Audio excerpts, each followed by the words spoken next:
तर आता आम्ही आलेलो आहोत प्रतापगडावरती आणि आमचा पूर्ण गड वगैरे फिरून झाला आणि तुम्हाला माहिती आहे मी सगळे गड किल्ले फिरत असते आणि गड किल्ल्यांवरती जो आनंद असतो ना तो कशातच नाही आहे। आणि त्यानंतर इथे आम्ही मस्त असं जेवण करतोय, ते पण इकडचं पिठलं भाकरी ठेचा त्यासोबत कांदा वा। आणि त्याशिवाय आम्ही इथे ना आता पुस्तकं घेतलेली आहेत जे शिवचरित्र आहे, मला वाचायचं आहे, बरेच दिवस झालं वाचायचं म्हणते ते। आणि प्रतीक्षाने पण आहे ना संभाजी महाराजांचं पुस्तक घेतलेलं आहे, तर आम्ही दोन्ही पुस्तकं घेतलेली आहेत। मोबाईल घेऊन माकड आले पण इकडे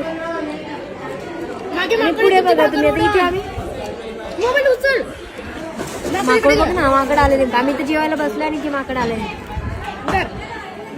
द्यावं त्याला कसं घेते व्हिडिओ घ्या ना हे बघा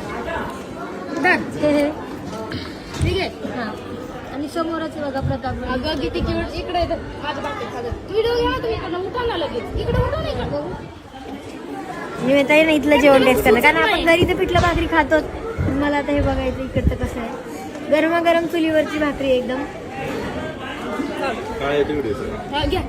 वाव। थोडं तिखट आहे, मला सर्दी झाली ना आणि मला घसा पण बसला त्यामुळे।